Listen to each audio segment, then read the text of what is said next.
And we'll ask this city attorney to read the order of business.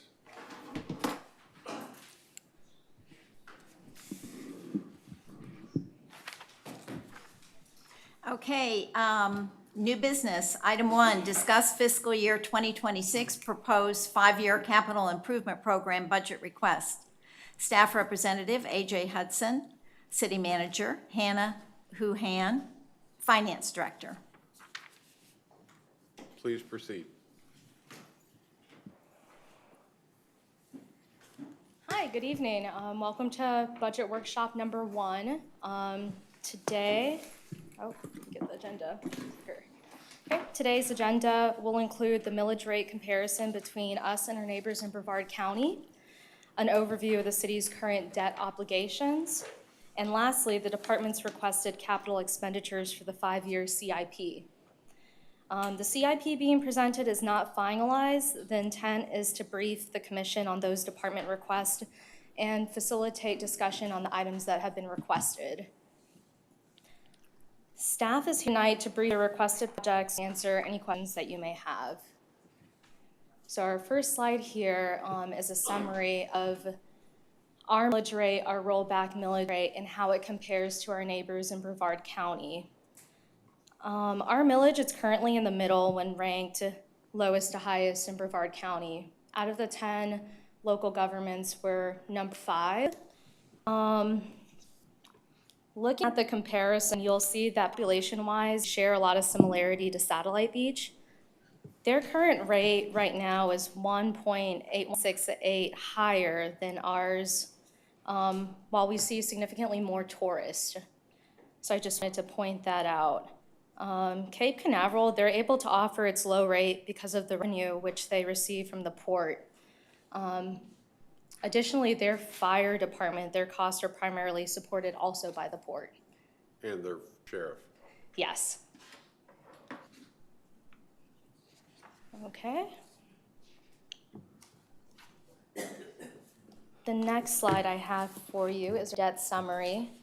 It shows all of the current city obligations categorized by type. So starting off at the top, the darker shade of blue, it's all the general fund obligations. Remaining balance as of September 30th, 2026 is $13 million. The light blue underneath. When you say as of September 30th, 2026, which is a year in advance, Yes. this budget would project that we would still have that $13 million in the general fund. Correct. So this is after all payments have been made for fiscal year 26. Copy. The light blue underneath are the CRA debt obligations. Currently, there's a remaining there will be a remaining 2.1 million. The green is utility system obligations totaling 14.8 million. And lastly, stormwater with remaining balance of 693,000. The total balance of city debt is 33.3 million with the fiscal year 26 annual debt service totaling just over 4 million between the principal and interest payments. That's the amount that will be in fiscal year 26 budget to cover all of the obligations that we have. Okay, the next several slides, it'll give an individual breakout of the debt schedules and the amortizations. Okay, slide 1. The first one on the left is the debt that was obtained for the fire station construction. The original loan amount was $2.7 million at a 3.28 interest rate. The amount remaining is $2.3 million. To the right, we have the debt that was taken out for the police station construction. Originally, the loan amount was $8.5 million at a 2.45% rate. There's annual payments that are made, and at the end of fiscal year 26, the remaining debt will be $7.7 million. And I have a question. Is there any of this debt you would consider retiring? Yes, so there is one debt schedule for the...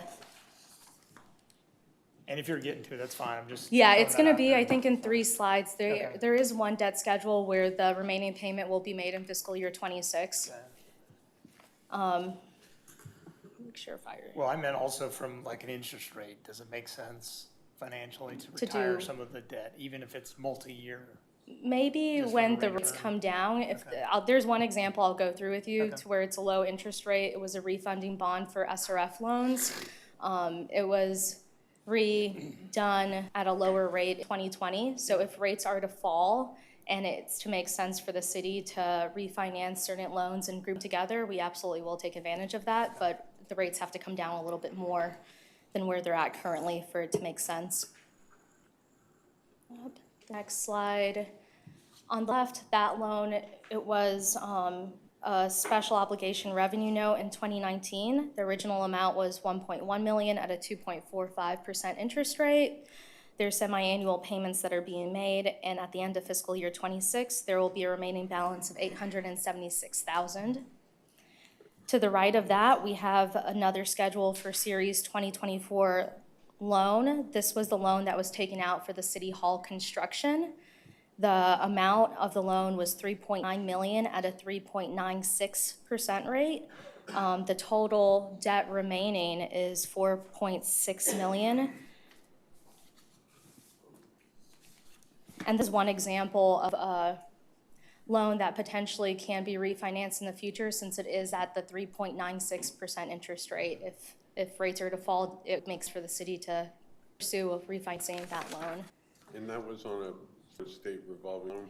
No, sir. This was just a special revenue note, I believe, through PNC. That was done last year, for 2 years in 2024. So we could look at the Florida State revolving, No, the state Right. revolving fund loans, those are only for water infrastructure projects. Those are through DEP. okay. Okay, the next slide on the left is the debt schedule for the fire tower truck in the amount of 1.2 million. This loan was secured at a 1.78% interest rate, and the amount remaining at the end of fiscal year 26 is just over 1 million. To the right, we have a schedule for golf cart equipment lease. This was originally 467,000, and the remaining will be 139,000. For the CRA, we have the parking garage. The original loan amount was 4.2 million at a rate of 2.95%. Semi-annual payments that are currently being made, the debt remaining will be 2.7 million. To the right of that is equipment lease for a vacuum truck. The original amount was 440,000. This item will be paid off within fiscal year 26. The interest rate's currently 1.34%, but the amount remaining will be paid with a debt obligation of 91,722 remaining. So this will be our final payment made for fiscal year 26, and you won't see this item appear again in fiscal year 27. Okay, question on that. Yes. And I don't know if it's Brad or who it is, but it says equipment lease for vacuum contract. So when does that lease expire, and are we gonna have to buy another one? Or can we buy out that lease? Yeah, once we make the final payment, we own it outright, and then we don't need another vac truck Okay, for so another 3 it years. was a lease to own? Lease to own, yes. Okay. Yes. If you do that sliding, put Swiss Bank equipment lease to own. Okay, will do.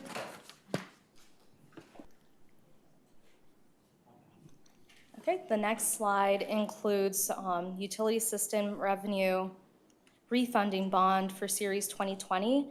This item was a consolidation of SRF loans that were refinanced at a 1.61 interest rate in 2020.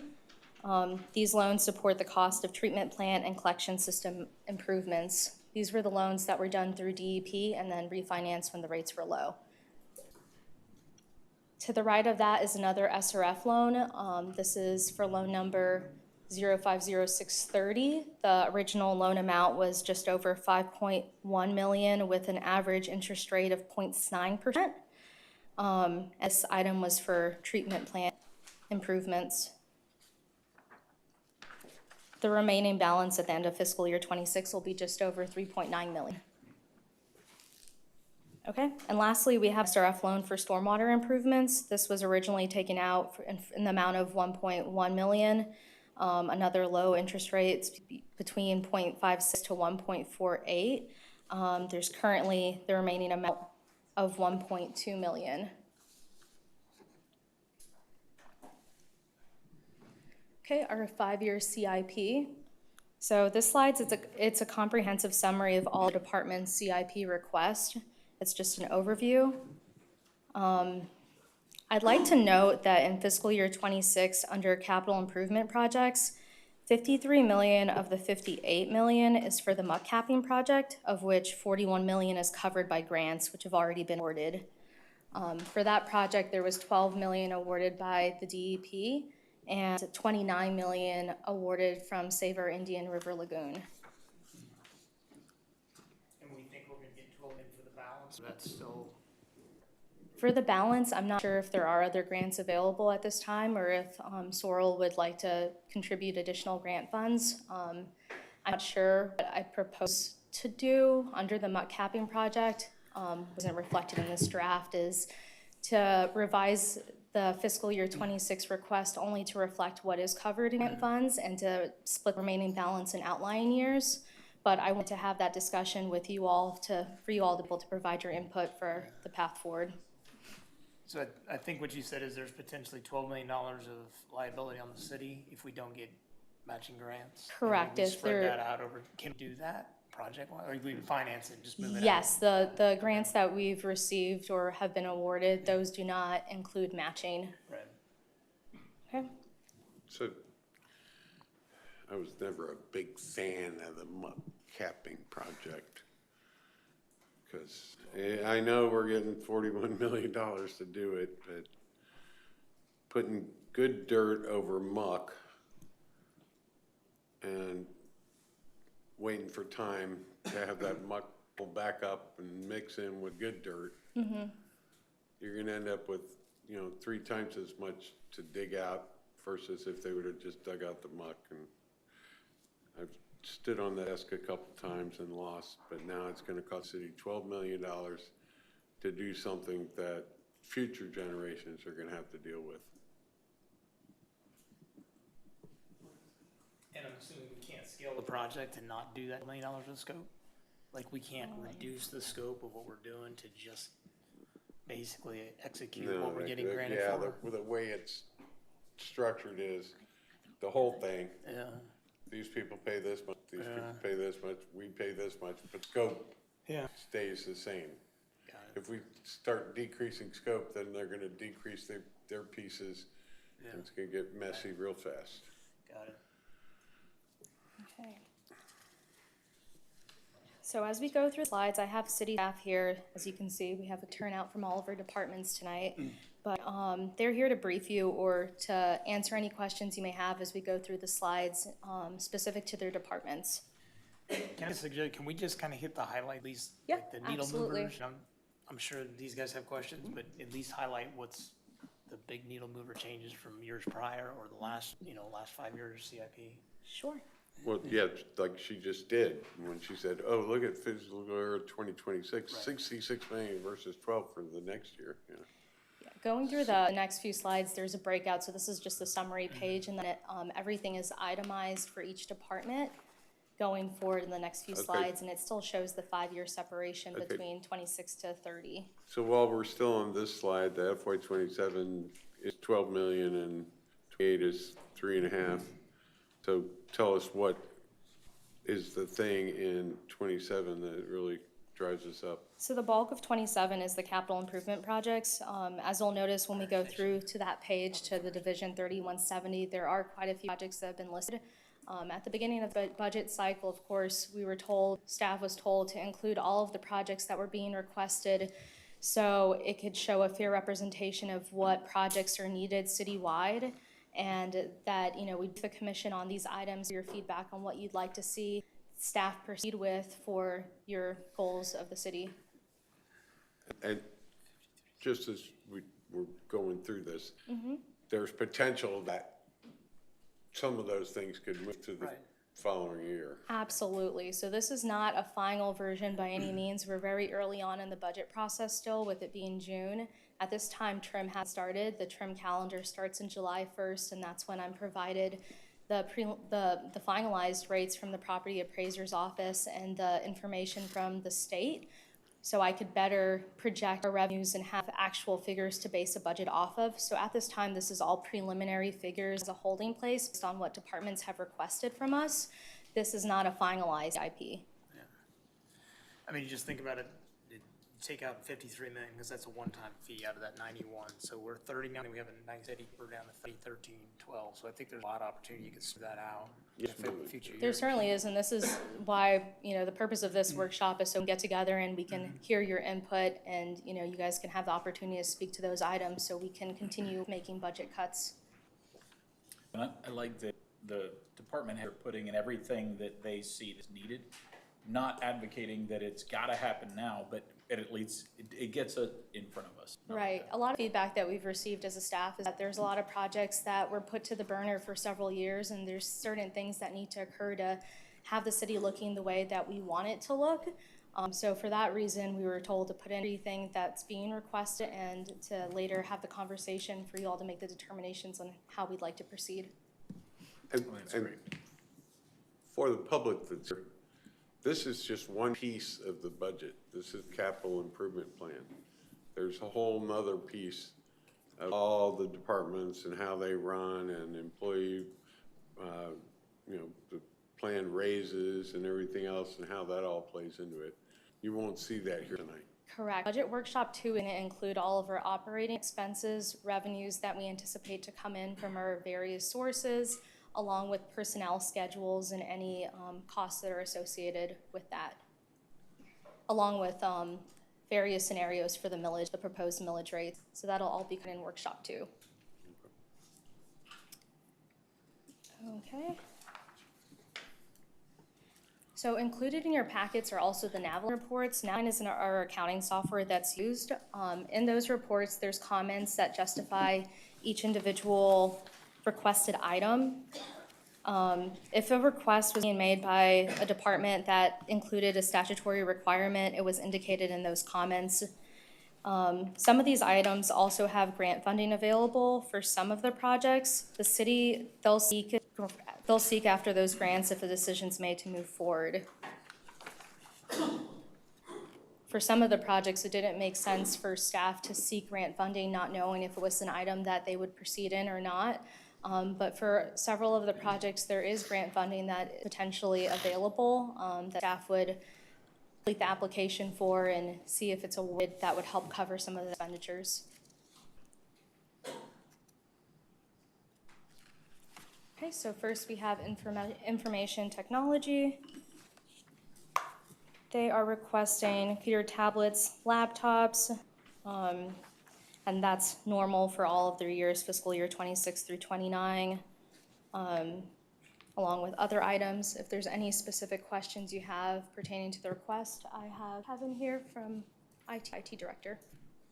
Just go ahead and hit the big one, the $130,000 for storage server. I mean, I could buy a terabyte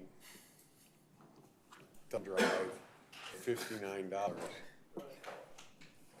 I just like, you gotta have a storage server. How many terabytes do you need? It's $59.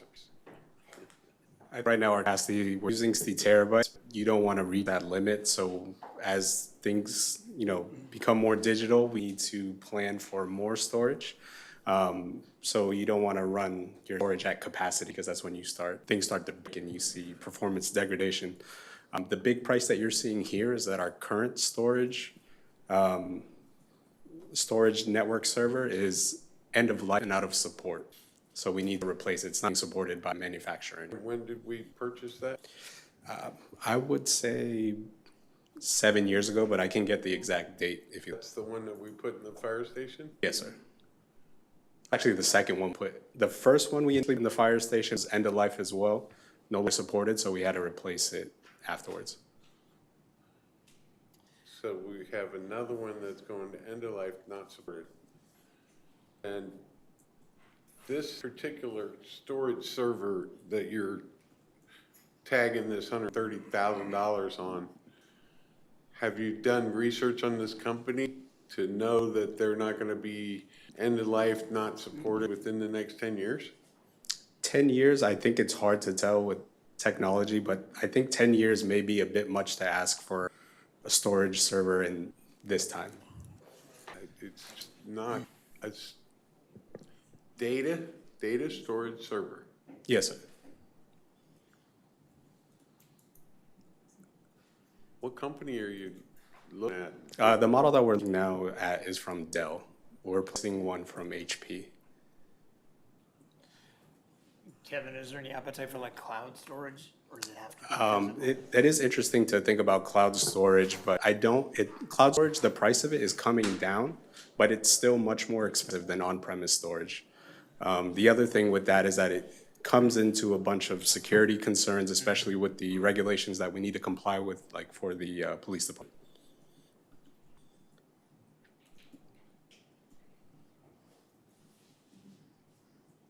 So you're talking 60 terabytes, $130,000. So you're talking about spending $2,166 per terabyte Yes, sir. for this server, Yes. when I can buy a terabyte stick for $59. Yes, I think the grade of the consumer grade, the prices they're seeing is much different than the drives that will be going in that need to be run 24/7 and need to be redundant. I think that's more of what you're paying for is the software and support. Know that the city is not gonna lose any of the data integrity and that those things will be replaced as they break. All right, and you're saying this is currently a Dell Yes. choice, and you have looked at other companies?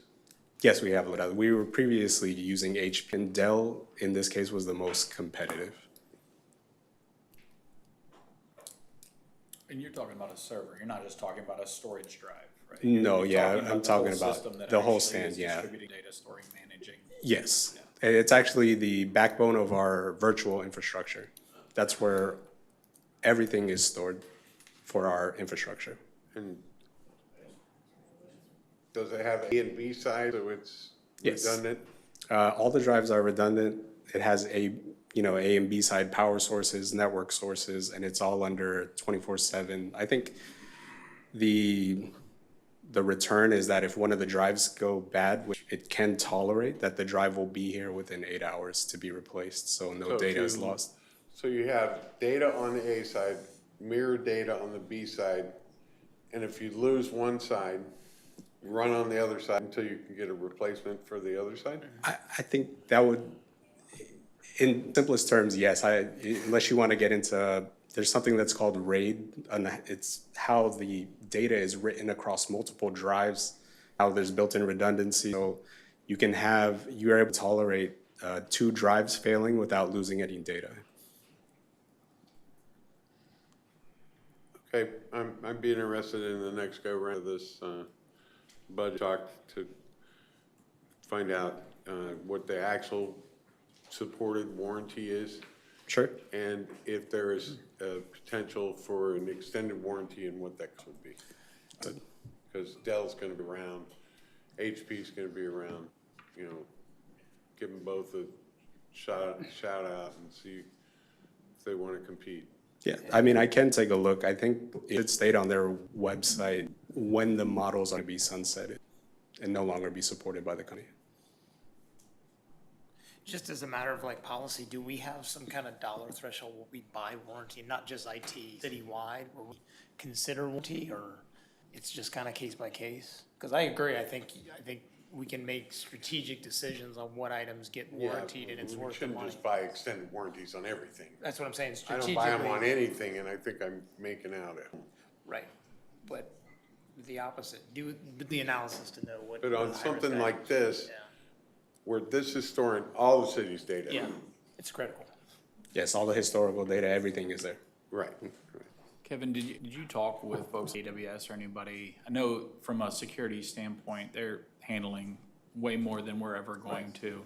In terms of cost comparison for life cycle associated with the server to include all of the supported services, security, things like that, did you do a side-by-side comparison for what it would cost to have, maintain, do all our own services associated with the storage infrastructure versus AWS and not them specifically, Azure Cloud or Google Cloud or any smaller provider?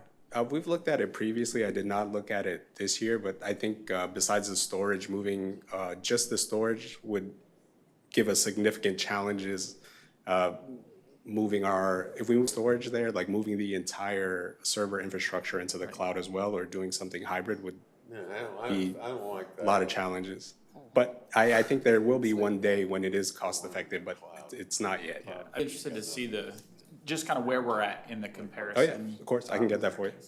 We're making a lot of changes federally, and Yes. there's often the major increase in cost is because, and this is probably not the case with your department, but there's a lot of things that we're in the federal government not doing. And so we're not paying for it, and so the costs look, significantly off. But then when you recognize all of the should do's and good to do's that should be done, that's what you're paying for in the difference. So it'd just be interested to see the comparison. I can definitely get you the comparison to how much it would take our infrastructure into the cloud. That'd be great, thank you. No problem. And what I'm saying is, I'm more interested in, delving down between the two companies. What is their bottom line on warranty? And is there potential for an extended, that means they have to support it longer than the current warranty? Means they have to continue to produce parts to be able to support that. Right. And what that cost would be. Because in the American automotive climate right now in the United States, any car produced in the United States, even if it's a one-off and it fails the first year, that company has to produce parts for that car for 10 years. Okay, So- yeah, I can definitely see what I can find out for you, sir. Okay. Sorry to No, you're all right. drag this out over $130,000, but every dollar counts. Good. Sounds like to me. Excellent, thank you. Thank you, Kevin. You're back. Did you have a nice rest? I did. So the next slide we have is our city clerk, her request. Okay, next. Karen, I don't want to give her the stage. any questions for this item? It's for a public record software for $20,000. This is an item that Karen, my understanding, has requested for several years now.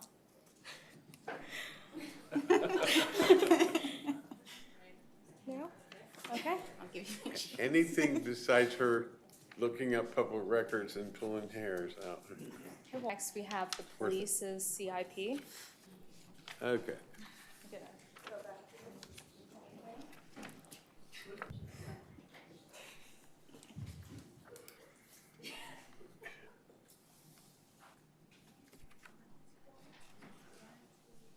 Hi, do you guys have any questions? I'm really surprised. I'm really surprised at looking at these numbers. Like in a good way, bad way? No, in a good way. Good. In a good. It looks like you've been frugal in your numbers. We have been, yes, sir. And I can actually tell you, I met with Hannah prior to this. The last items on the CIP budget, the XL95P 800 megahertz for 71,000, and the XG75M mobiles for 26,000. Those can go away as well. So we don't need those. We have an excess of radios, and we just kind of had a meeting prior to this and just made sure. But we don't need those radios also. Okay, so that's the 800 MX. Yep, I think we need, actually, we just need 2 of the XG75Ms instead of what we had on there as, we had 5. And we only need 2 of those, but we don't need any of the XL95Ps or any of that stuff because we already have an excess of radios. Even for special events, air shows, any issues, we have a ton of extra radios. And plus, any extra radios that we have to pay an extra backbone fee to the county for maintenance on that radios and just for the rights to be on the system. Okay, what about, replacement batteries and stuff? We're all set. We're all good. Yep. And that includes fire too. We have enough for police and fire. Okay.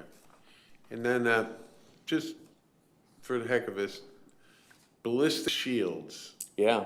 what are those? Man, those are heavy, just that, shields that stop bullets. Is it the kind you hold? That is correct, yes, sir. Okay. Full length, we have one. With the little cut hole so you can Yes, actually see through it? Yes, sir, we Does it have a little one. hole to put your gun through? No. No? No. You gotta reach around the That's side? the upgraded model you're thinking. I don't want to give away our tactics, Commissioner, no.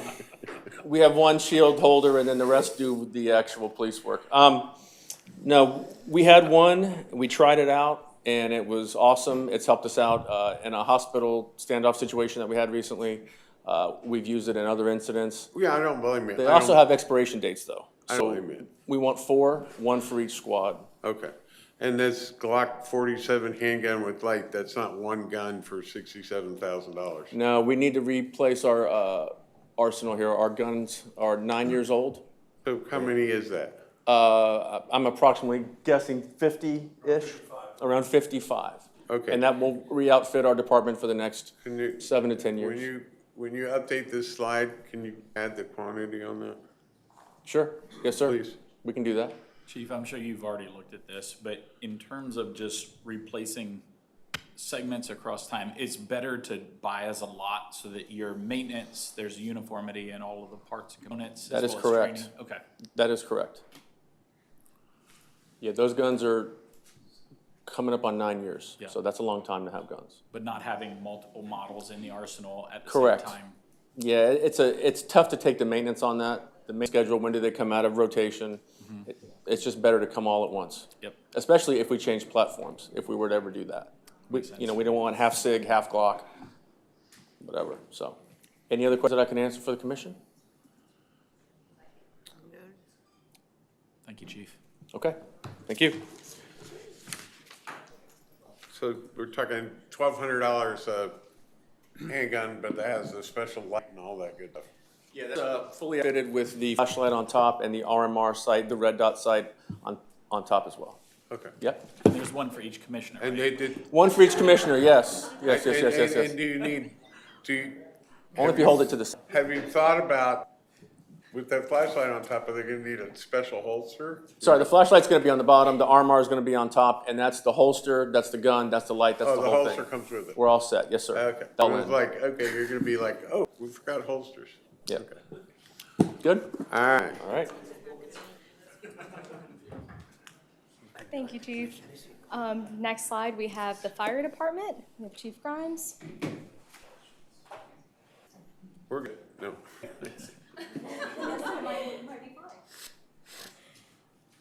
Got any questions? Yeah, you need a new, fire truck, and that's for not, we lease the ladder truck, It's the same thing, it's called a lease, but it's a lease own. but this is just like 50 and 51, the smaller trucks. Yeah, so what we usually do is enter into, it's a 40-month build time. It's ridiculous, honestly. So we try to enter into the build time earlier rather than later to lock in a lower price. In fact, So that's a non-ladder truck for 1.3 million. it could be a ladder truck, but that is what the cost of an engine is with contingencies. We're very close to the cost of a ladder truck there, but a new fire engine is now 1.1. And just for a little bit more clarification on that, there's actually 2 senators have asked for some antitrust law type things going on with some of the manufacturers because of the prices and the lead times. So not the manufacturer we use, but they, like Rev Group, some of these companies, they're the ones that have kind of a monopoly on the fire trucks, and they're kind of driving that world. So, for instance, most of the trucks we buy, by the time they show up, they've almost increased in value by 100%. It's kind of crazy. But you're saying that a truck that would cost 1.1 million now, we're saying we buy in FY '29 for 1.2, but that would be only if we ink it and don't have to pay for it till 2029. So I'll use a good example. Our previous ladder truck, that we paid 1.2 for. We were entered into that agreement, and when it showed up, it was worth over $1 million. So by locking into an earlier is we enter into an agreement with them so we can lock in a price so that we don't get caught with the price increases.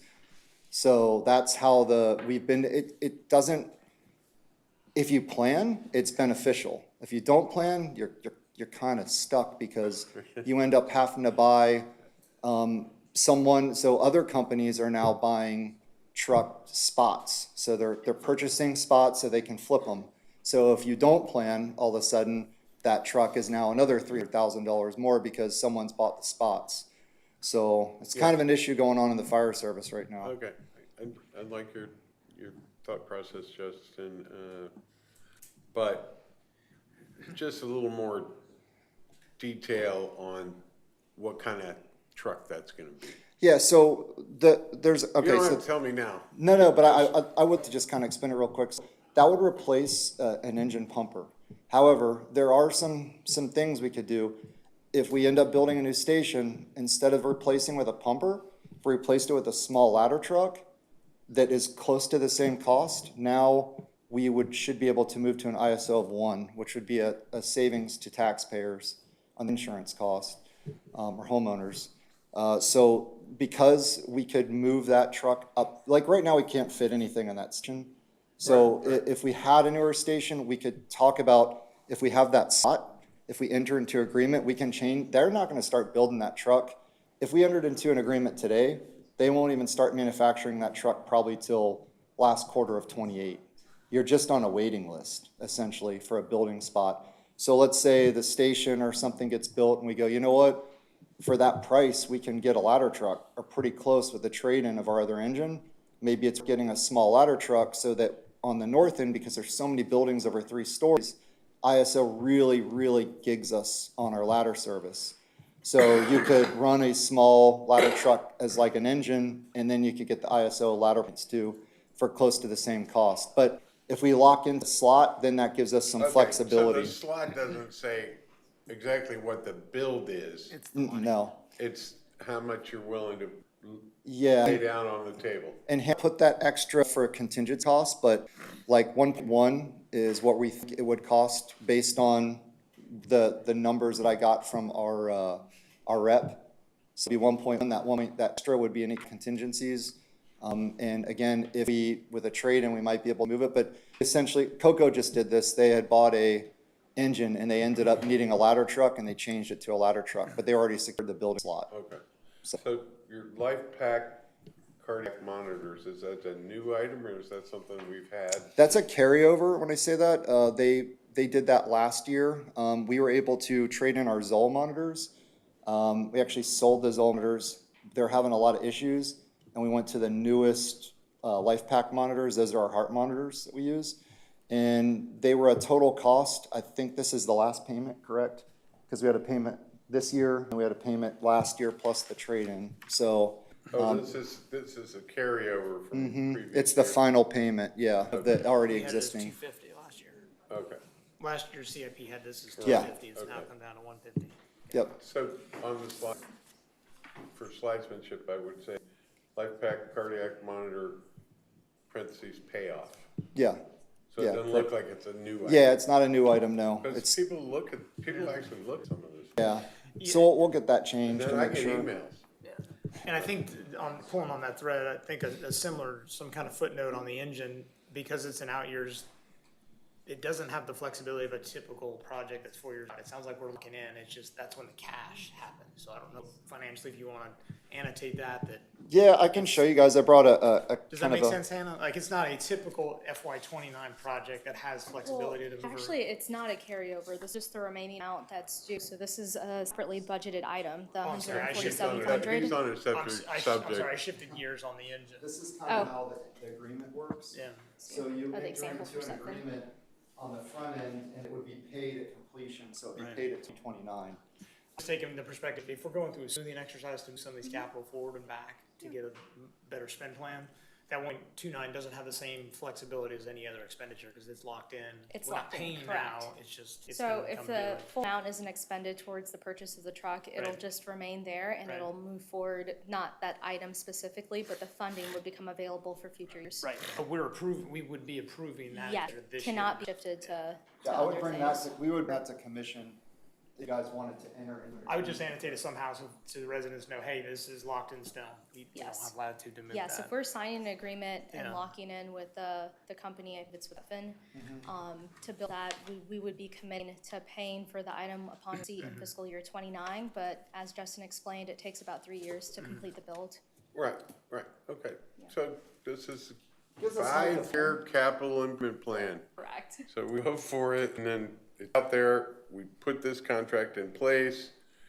So if it comes up next year, or the year after, and you have a different commission, and they say, we don't wanna do that, you say, wait, the previous commission already committed that to me. Yes, It's a done deal. exactly. Yeah, Okay. we put it on, Can you put asterisks by the done deal stuff? Yeah, You gotta indicate done deal next to the asterisk. put it in quotes, done deal. well, we'd bring this to commission and put it on the agenda for you guys to vote on, enter into an agreement beforehand, I should say. Okay. Right, Good? but if we put it in the budget, then you can just say it's a budget item. It always goes better when it's Yeah, budgeted. that's true.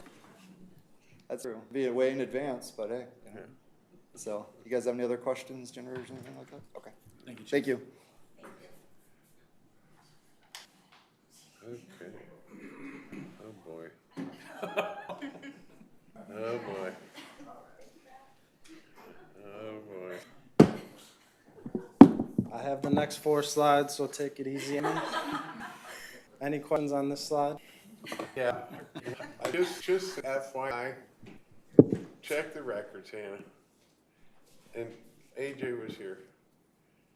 In 2007, we budgeted to pave all the city streets, not A1A, not 520, those are state roads. And it was 3.1 million. Look at this inflation, people. I don't even know if we're gonna get them all done in 2026, 2027, 2028, 2029, 2030. That won't even come close. Those numbers, we'll be lucky to get 2 or 3 streets. What has happened? Are the asphalt pits in Iran, or, what is the problem here? Brad, describe some of the prioritization from that report. I talked about, just hit the highlights of how that's what is gonna be consumed with the 1.3 million, right? We have a prioritized list of the streets to first. Yeah, so And back we in. just burn down that list. Back in 2023, we had one of our engineering firms go throughout the city and provide a pavement condition assessment. They visited every street in the city, gave each street a PCI index, and basically listed it out in their full report. That's gonna be our guideline. So what you're seeing in my 5-year capital is just a lump sum number. I didn't specify any specific streets. I'm gonna be going by the guideline, and it will change from year to year. There's a lot of streets that are within the same range of maybe 50 to 55 or 60 to 65, and we will have to pick and choose from year to year which streets that we wanna get done.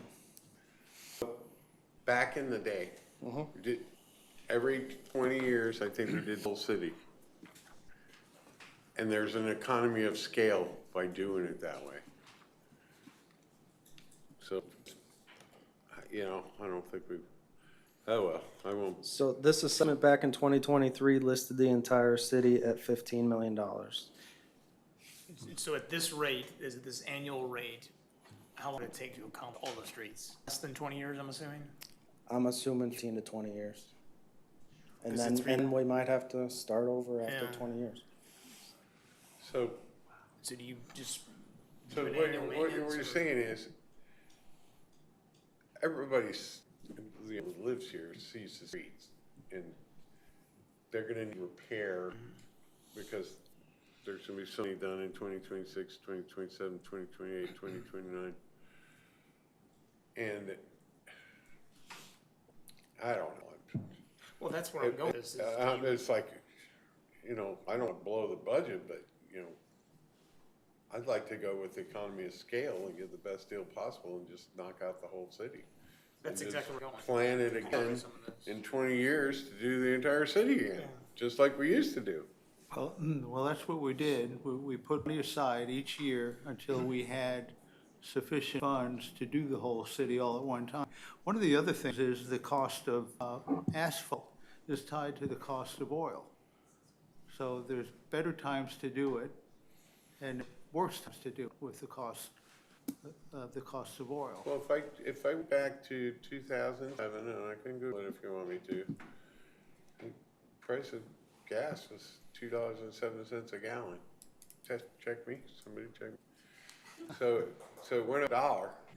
How we go from 3.1 million to 15 million? I know labor went up, the equipment costs for the pavers and everything else went up. Look at what fire trucks cost, then factor it Yeah. over to the heavy equipment I that don't needed. know, I would just say, between you, AJ, whoever in the city can help you, look at an economy of scale thing and say, hey, if it's gonna take 15 years through the entire city, and X amount of that extra is gonna be repairing potholes and maybe doing some resealing and all that, just to save some of the streets, you know, that aren't gonna ruin your sewer system and everything, because now they're all cracking and leaking in the sewer system. And that's the other factor too. We gotta look at some of our utility projects in stormwater and water automation to see if we can bypass some of these streets in the public works, because we could be able to budget that in those projects as All right, well. is, because streets are tied to potential cracks and leaks in the sewer system, are they eligible for Florida State revolving funds? No. Not that I'm aware of, but we'll look into it. Okay. Brad, what you were saying was that there may be projects that we could do that would require a street repair associated with it, and it wouldn't be redoing the street, because you're gonna have to tear it up anyway. Correct. And so it wouldn't be a street repair, but it would pay for a street repair. Yeah, but that's just bits and pieces. Well, we are going through our stormwater vulnerability assessment right now. We are gonna be looking at different areas of the city where we might have to rip up the entire road to install bigger pipes and stuff like that. Well, the one you have on North Atlantic, that's, you know, A1. That's FDOT, yeah. Yeah. I mean, there's minimal paving we'll have to do because of FDOT's rules and regs, but, Okay, and this also takes into account all the curbing as well. So you gotta factor in concrete costs as well. yeah. Okay, just. I think the point is to optimize, put a little more plan details to the number. It seems like these are sort of placeholder numbers, but I like where you're going, is we potentially could finance some of it with local financing if it's a collateral damage to another project. So I'd be open to shifting some money around and accelerating to take advantage of the economies of scale. Yeah, and if there was any projects that we had grant funding associated with it, where you inevitably destroy the street in the Yeah. process. So on the Minuteman shoreline erosion, is there grants available for that? Potentially. Are there? There's one, but I needed the permits before I could apply for it. Okay. And we just applied for those points, so now that those have been submitted, we can apply for the grants. Okay, so it's projected. This was carried forward from last year, or is this the opposite side of Minuteman? Didn't we do, didn't one of the So ones? right now, we're in engineering and design. Is the for same project? For the 3 areas Okay. on the south side of Minuteman. Okay. And those are construction costs in 26. The costs you see in 27 are for 5 other areas on the north side of Minuteman. And that includes design, construction. So LED sign replacement, is that the one at Fisher Park? No, I actually talked to finance today, and we're actually gonna move that to an outlier year. We were considering doing LED sign replacements at the entrances of the city, so up by Our Saviors, and then over by 16th Street South.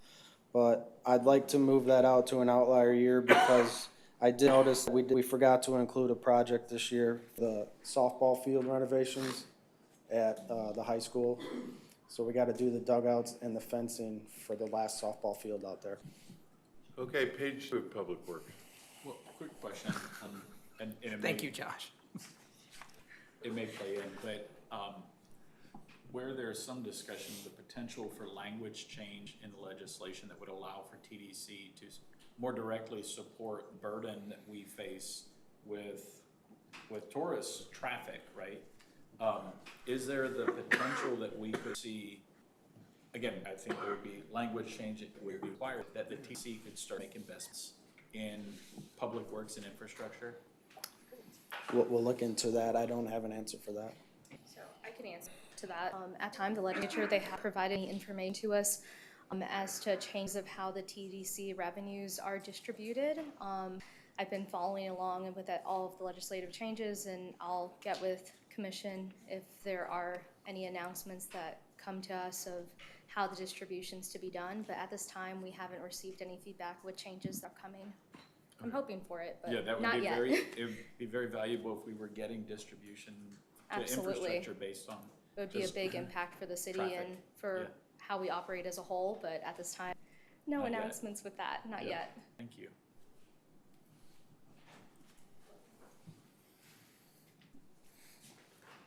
Closing argument on this slide, if you wanna approve 5 million for paving, I'm all for it, so just, I'll get it done.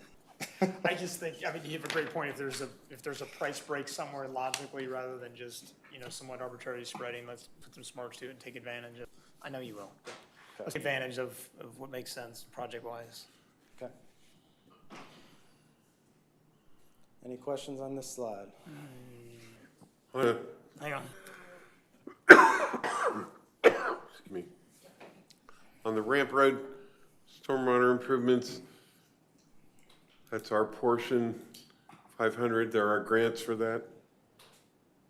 Morgan can speak more to that, but this is, the 500,000 we show in the public works budget is over the construction costs that we have available in stormwater. So this will cover the asphalt expenses and stuff that more involves the public works portion of it. But we do have grants for that. Not enough to cover the entire cost at this Right. time. I just wanted to say that what the grants are covering. Yeah, so the grants are in the stormwater fund. We have 746,000 for grants already, and then that 500 is what is not covered for grants. Okay. I just want people to know that it's not just all our money. Well, it's our money because we pay for the people that pay for the grants, but at least we're getting some of it. That project is actually outfitted right now. Construction should start this fiscal year, hopefully.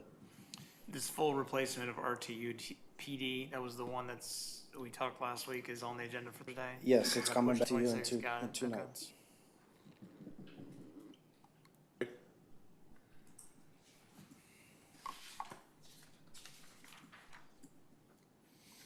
Grounds maintenance?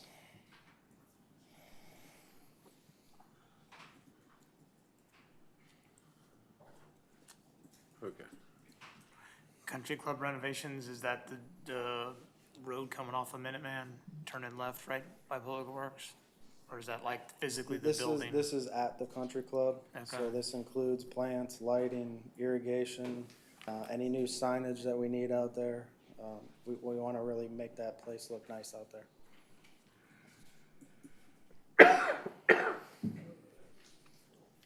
How much are the koi fish? Most of that cost. It's half of it. Just kidding. Imported koi fish, it says. I think we're getting rid of koi pond. Okay, we got one more page?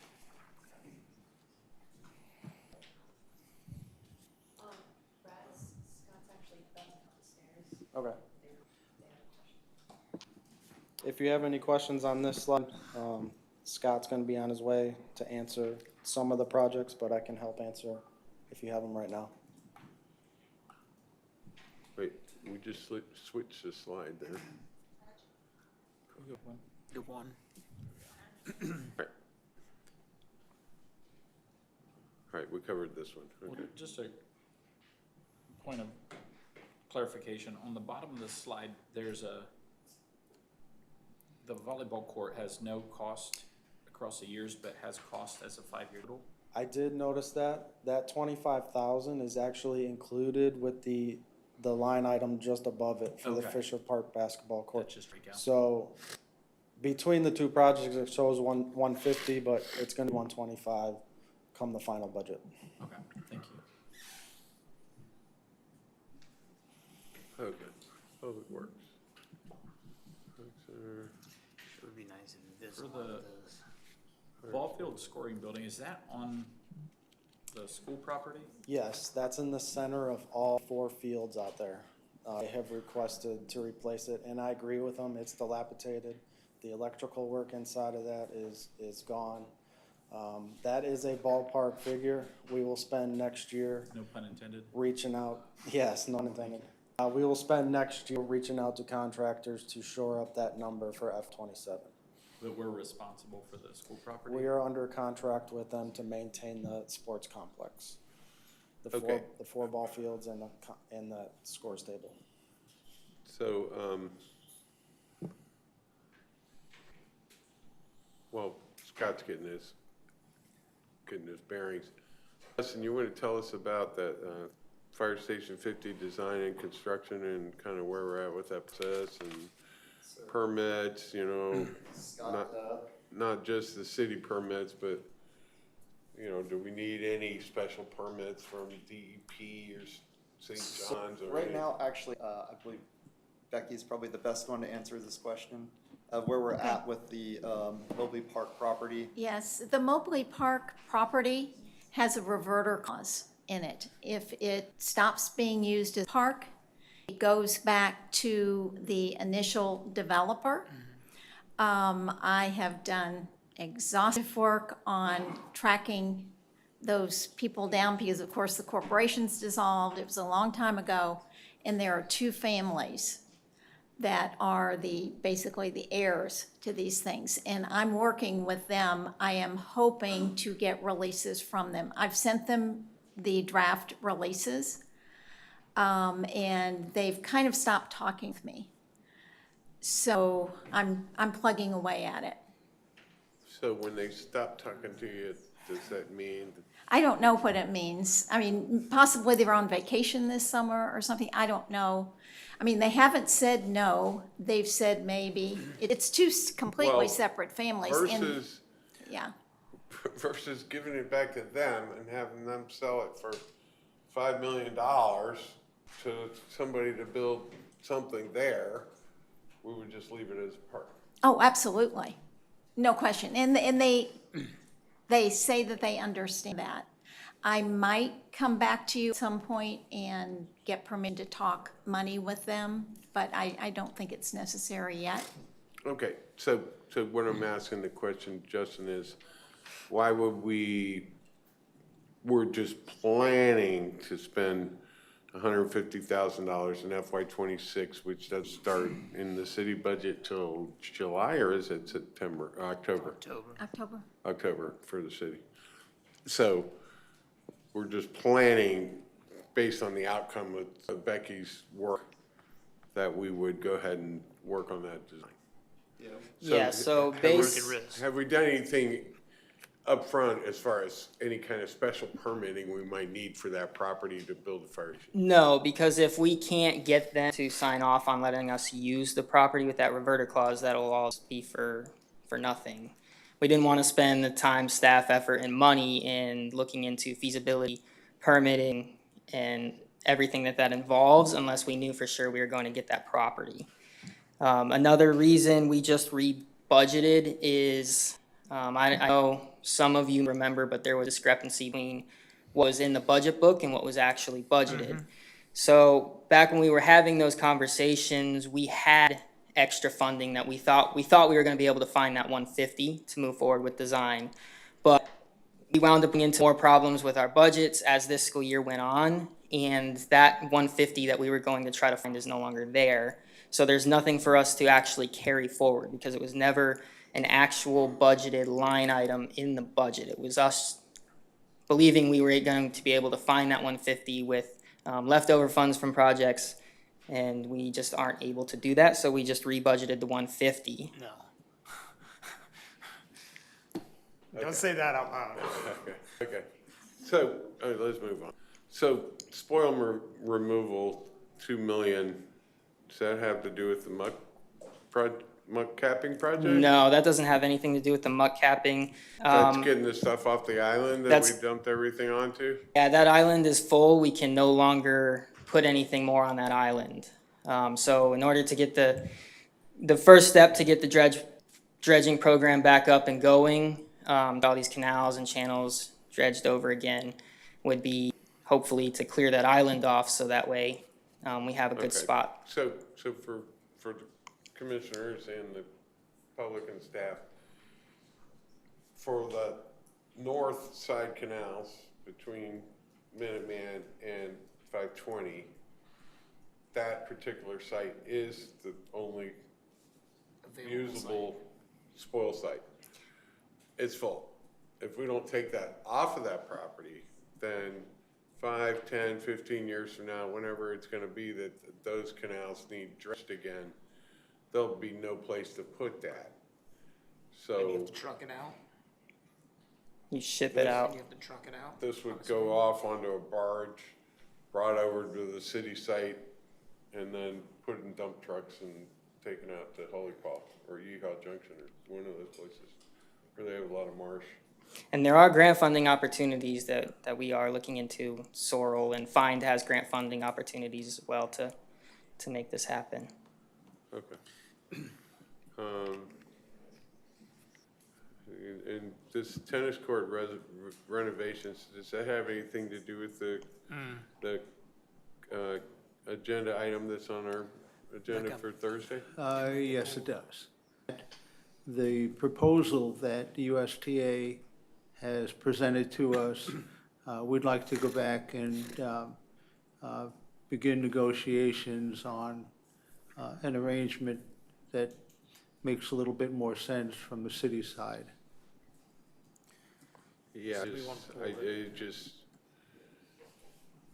got nothing, you got $861,000 next year, and you got nothing for the foreseeable future.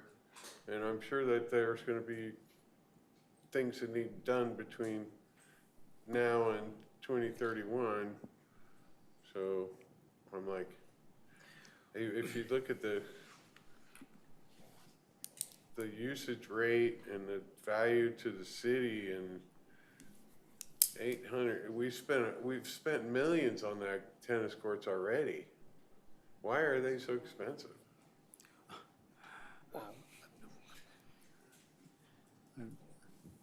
I don't know why. I mean, We did relighting, we repaved them, we resanded the clay courts. I mean, Well, the lighting that we redid, so all we really redid was we put new lighting on top of the poles. So we did do that. I can't remember that exact cost, but that wasn't a major cost to us. What we really need to do, the biggest issue is the wiring that goes to those poles and the poles themselves. The poles themselves and the wiring need to be completely updated. The poles themselves are within 10 feet of USDA playing lines, which is, their safety standards say that there should be no obstructions within 10 feet of their playing lines. So a part of the cost of rebuilding them is including new poles on the exterior of the courts that interfere with safety standards, upgraded wiring and upgraded contactor box, and we haven't rebuilt the courts. The courts have been resurfaced, which back when, I think last time we did that, it was $25,000 to resurface the court. What we're looking at for this is rebuilding. What we're having problems with is with all of the hurricanes we've had and all of the drainage issues we've had on those courts, it's severely undermined the asphalt courts. Underneath, we found when I rebuilt the 6 back courts is it's just crushed coquina, so there's no firm substrate, and it's just, you're getting soft spots in it. So what we did with the last ones is we put 4 inches of crushed concrete to help compact it and make it tougher. So that's kind of everything that you're looking at with those courts for this project. The agreement with USTA, initially as it stands, is for them to front 1,150,000 to rebuild those courts and put new lighting in. And then they have a couple things that they're asking of the city, but But that's, I think, That's on top of That this? would, no, that would No. cross out this line item? that would cross out this line item if commission approved to move forward with that agreement. Okay, that sounds better, Yeah, because, you know, if the pole is 9 foot 6 inches from the playing line, and USTA wants to say, we can't play here, it's just too close, it's a safety hazard. Like, too bad, I'm sure there'll be able to play here. yeah. Yeah. Scott, in terms Like, who of the, came up with 10 feet versus 9.6? Metric versus English? I don't play tennis. in terms of the spoil removal, is the spoil itself, once dredged, considered like an environmental hazard or require It's all- remediation It's or all anything? dried out now. Can it be used as fill in a construction project? Yes, and actually, that's one of the things Central Sand does with it. So like when, typically when we have, it's the same thing with when we have contractors demo asphalt, concrete, they take it back to their yard and they crush it up or do whatever they want with it for a project that they have that it could be useful for. Central Sand does the same thing with all of the dried out. So there's a dredged material. number And it's of been- upcoming projects that, at the Cape for pad construction, a number of things. Have we reached out to SLD 45 Civil Engineering and just inquired if we could just have a deal with them, they come get it and take it instead of them buying fill for Milcom projects? Can I comment? Yeah. They'd have to have infrastructure to bring the barges, to load the barges. You know, you gotta first you gotta bring your barges with the front end loaders and leave them on the island. Then you gotta put the stuff on the barge. Then you gotta take your barge all the way back to the Space Center, offload it, and then send the barge all the way back and get another load, and back and forth, and back and forth. So they would end up needing a contractor to actually do that work. Yeah, for any of their Milcons, they have contractors. I mean, 45th doesn't do their own construction projects. Right. And But- so all I'm thinking is if they're gonna have to go buy dirt anyway, and we have dirt that we're gonna pay someone to Well, yeah, take, and it's then dirt. they could because include in it's- their contract It's potentially. dirt Have because, the capabilities, I think that's a good idea, yeah. So, I'd never thought of that, but yeah, we could ask them. There's gobs, I mean, there's $1 billion infrastructure investments Space Force is doing right now. So And- they have a huge Disneyland map of what they're doing in terms of projects. If you need any contacts with the civil engineering squadron, happy to make the connection. Definitely, yes, that'd be, Is it, just from a dredging perspective, is it cheaper to dredge and leave it on our own property that's available, or to just pay somebody to ship it out? We're saying move it for $1 million provision for future dredging, right? yeah, so, If we future dredging, we just had them haul it off, I mean, what is that delta well, between those two projects? yeah, so that's the reason there's no other places to dump it in that area is the amount of time and money it would cost in fuel to take it to the mainland for them to put it into trucks. It doesn't make as much sense if we wanna just get all these canals and channels dredged and then dump it. I don't know what I don't know what the delta is. I haven't been involved in past dredge projects, so I don't know. I mean, I'm thinking along the same lines as you, Josh, just $2 million literally to move dirt. And if somebody's gonna buy Yeah. dirt, and Well- we're offering it to them coming in, I'm not saying it would Yeah. from a business case perspective, but it's at least for to have the I conversation. agree, go ahead and look into it, but this dirt's been out there for 3 years now? It's been a while. We haven't done much dredging in a long time. Right, so all of that muck stuff that was in the dirt stuff has basically biodegraded, you know, soluble, mushy stuff is, you know, now become hard, basically. So it probably could be good fill. Yeah. But if you're gonna do some kind of deal like you're talking about, first thing you're gonna know is how many cubic feet of fill do you have, and what's the quality of that fill? So, which we did have a survey done. I don't have those numbers off the top of my head.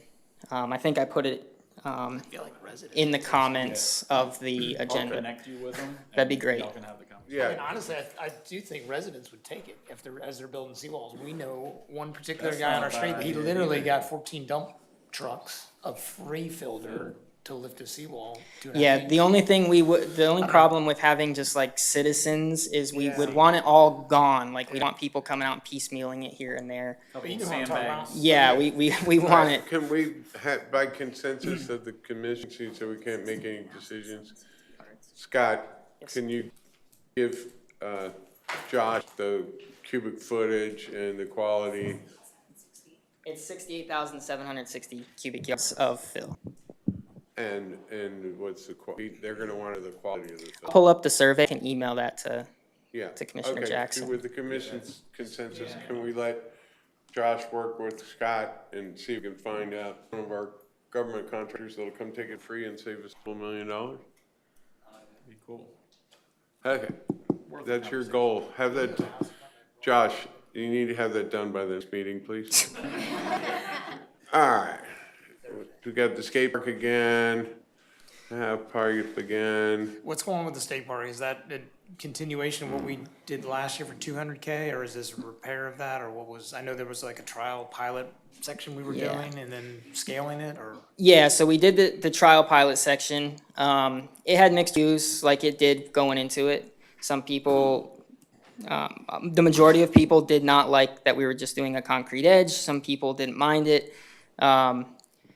This would be, I got quotes to do both, to do the rest of the half pipe, or the rest of the metal coping in a concrete edge, and to redo just all the concrete coping. And the price difference was very little.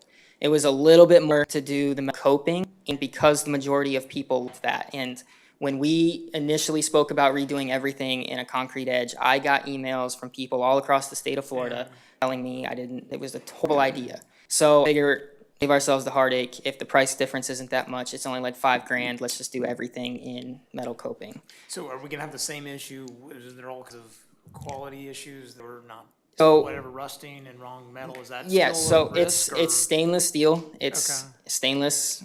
It's still gonna rust, but we now have the skate park on a maintenance plan. The same people who redid the portion initially, they'll be out there every 6 months to do maintenance. They put some type of a material on the metal coping. They fix any cracks. They pretty much just go out there and do a once over the park every 6 months, make sure everything's good. That's over and above the 170. This is another capital piece in addition to that maintenance. Yes. Got it, Yep. okay. Okay, you've got, softball field stadium lights and, $250,000. We have light there now, right? We do have lights out there now. The lights are the last ones that are, they're old. From what I understand, they're falling apart. And actually, Daryl could probably speak a little bit more to that one. Yeah, he doesn't know me, Darrell Bradley, the public works manager. And, I have been dealing quite a bit with the, stadium lighting there and, looking it over, and it's, pretty much not operational, what's out there anymore. And that's just the softball fields, not the baseball fields? No, just the softball field 4. It's the last, ball field out there that hasn't been upgraded by lighting, you know. The rest of them all were upgraded by, Muscal Lighting. And how much was that per ball field? Well, the last one we had done was a 216, and that was field 3, which is pretty much mirrors field 4. And at that time, it was $180,000. But I think it's important to note too, the Code provide a 25-year warranty, which is pretty unheard of. Yeah, okay. But- And the light pole installations on Minuteman are because of we made it apart and we need lit because people can't see the darn people on their electric bikes coming at them in the middle of the night. No, the Minuteman light pole installation, that's all the decorative poles out here. And we've been pushing that off and pushing it off. It was supposed to get done this year. What was wrong with them? What was wrong with them? We just put them in there like 12 years ago. They're falling apart. Oh, Yeah, those poles were all custom made.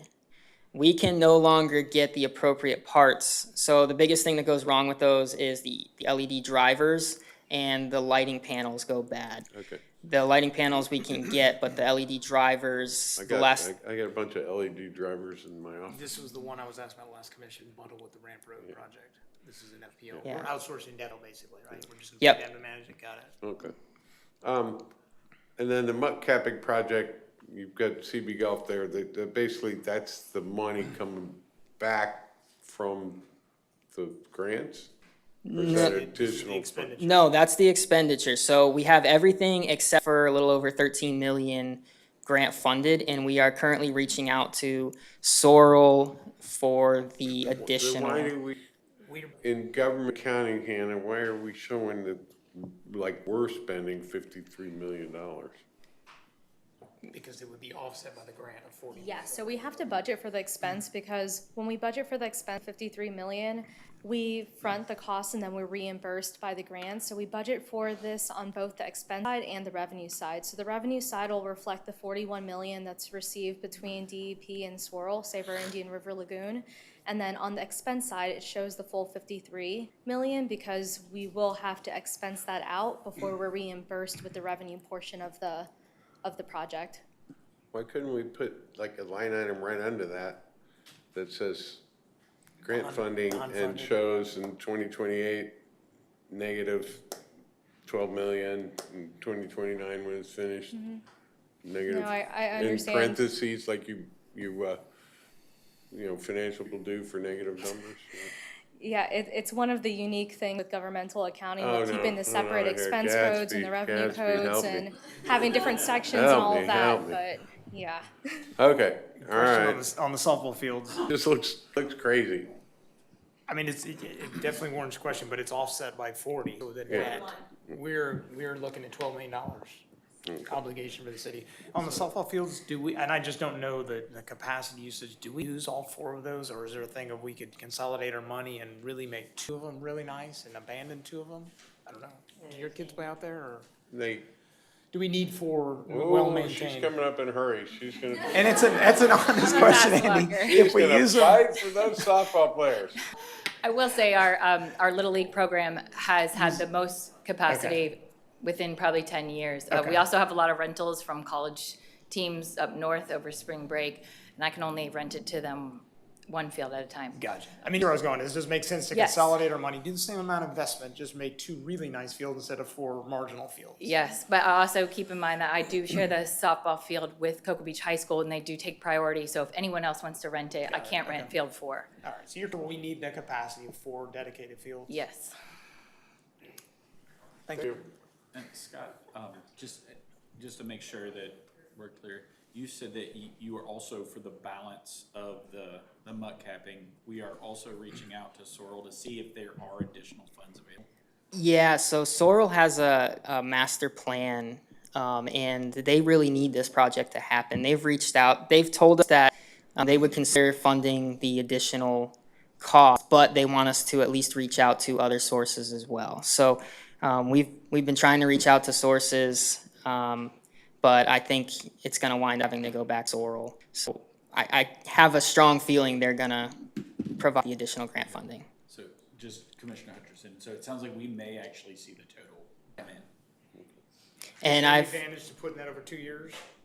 Or is it for having it first year and then as it? so that's the thing, talking to Geosyntech and Applied Ecology, I was trying to see if there was a way we could do so much of the project, and then when we hit whatever we were at with grant funding, we kind of stop it and wait. And they said that there's no way for them to do that with this project. It would cost so much to demobilize and remobilize, and since this is kind of sort of a new process, they don't know how quickly they're going to move and how much they're gonna get done, so it was hard to only budget for a certain amount of the project. Does that make sense? So I put the full cost It can in. roll forward. if we Okay. don't Yeah, put and it can roll forward if, And if we can get it all covered, then let's go. I'm ready for the next slide. Thank you, Scott. Uh-oh. I like to be fully transparent on the softball field stadium lights. We have Musco lighting out there, I want to say 2 or 3 weeks ago, and they gave us an updated price of $741,000. And that is not shown on this. However, there are ways where we be able to modify the existing light structures out there to stay in that 250,000 ballpark. But if we want it done right, it's gonna cost a lot more. Where did we get 256 from? So we use that number based on the previous lighting that we did on Stadium 3. And escalated it by And it years? escalated a lot. This includes all new poles All right, that, we need to go look at more contractors. we will, Yeah. but I just want for full transparency to mention that. You're saying a more accurate estimate is 3 times that. Correct. Yeah, need to. So on the mud capping, we're signing up to 12 million. I mean, that is a risk. We're okay with that. Oh, we're already pregnant with that. I understand that they're looking for other grant opportunities, but a fallback is, Yeah, we're fine, 12 To million. your point, that's what we would, No, that's what we're on the hook for. Written if we- kickback out of the mud Well- capping project. All right? Well, It's already on contract. But you think Commissioner It costs you Hutchinson, that you're much right. to get out of the contract. And then you poo-poo Sorrel and you're never getting a penny from them after that. Okay, next slide. You need cars. hang on. Oh, it says lead folks. And trucks. Yes, sir. Any questions? No. I'm good. You did due diligence on coming up with your prices for the vehicles? Those are the next 4. I said you did due diligence in coming up with the prices, estimates for the vehicles? Yes, yes. Okay. All of these are on the Florida Sheriff's contract or Sourcewell. Okay. So they've already been government It's bid. fixed pricing, not a whole lot we can do. This is a case where it makes sense to do the piecemeal every year instead of bundling all of them like the guns? Yes. Is that kind of? Yes. We have 52 PD cars, so to keep them on an 8 to 10 year schedule, we need to replace them like 5 every year. These are on the year replacement? What's On the- that? They're on the 8-year side of that? 8 to 10 on them. On the police side, they had $60,000 for a motorcycle, and this one has 27,000. Are we dipping there? No, the motorcycle is, they outfit for the equipment and I budget for the actual motorcycle for 2028. What slide are you talking about? Electric Glide. Okay. That's big bucks for a motorcycle. All right, no other questions? More vehicles. Gotta have. That slide there. More. So what are the 300 KW portable generators, where do they go? We can actually take that up. We found recently that grant program we had applied for, they will not allow them. So we can take the 800,000. All right. They won't be backups for City Hall, PD, and fire station. Karen, can I use my Sharpie on this? Does that make Just sense? really love to knock off that 800,000. No. But as soon as she scrolls, it goes away. Okay. Be on the next line, Right. I'll know which one to cut. Hold on. Okay. Is that too much double hand to just say it in here, route which ones are targeted for grant replacement? I think that helps paint the picture of, hey, there's a lot of items in here. 800,000 is basically free if it was grant. It would have paid. I'll include the grant funding side in the next workshop. Yeah, it's a footnote or something to start, asterisk or Hey, something. yeah, do them together. What's that? Oh, I don't know if the government accounting will let you do that. I mean, Yeah, it's any simple annotation that would let us Yeah. know I consistently. mean, it says it in there, John did a great job, and nobody's in this deal, nobody in the residents, Thank they're you. looking at this and Yeah, wanting easy. to make them know that, hey, we've got X amount of money that's gonna offset these costs. Okay, and this, Justin? Replace the generator at Fire Station 51, $163,000. Yes, That thing's 7 years old? yes. So, I'm going to. Is that a definitely lack of maintenance? Put this back on Jonathan only because he's the generator expert, but you have to follow, by the Florida Building Code, we have to have a generator to station. And then on top of it, it has to meet the requirements of the station to run for 12 hours, including fuel and all demands. Now, he could talk more about the actual length of life on the generators. I only know what we have to have. Well, I'm just saying, that, you know, I have a generator. It's This is due to, 7,900. yeah, this is due to the location. Now, we've already replaced a fuel tank under it. We replaced a fuel tank 2 years ago with all aluminum fuel tank because it actually rusted out. And now with the hours that are on the generator, we exercise it weekly. And just the year of it, it's 7 years old and they're recommending like 8 to 10 You run to it replace. weekly for an hour, right? Yes, we do. Okay, Under- so you run it for weekly for an hour. Yes, So it's 52 hours a year yes, sir. for 7 years. That's 350 hours.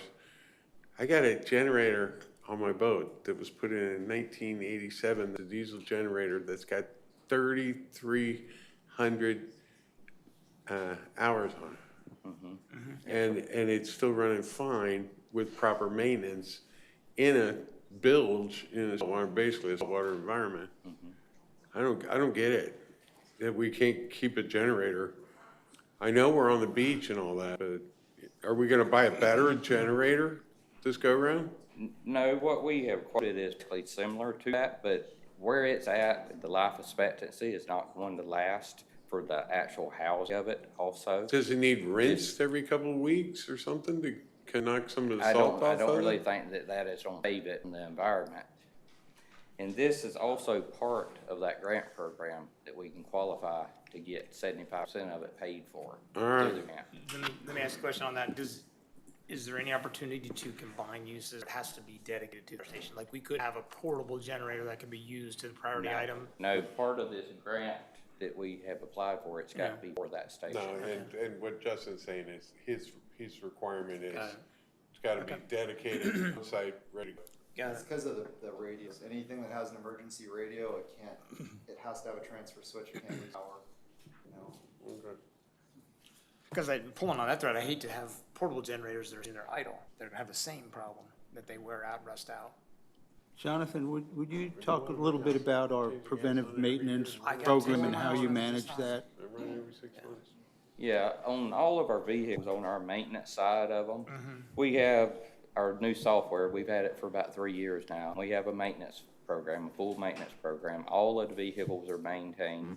PD, they do write-up sheets, bring them in for their oil changes. Everything's kept up. If they're not kept up, we notify their supervisor that the car was over on the oil change.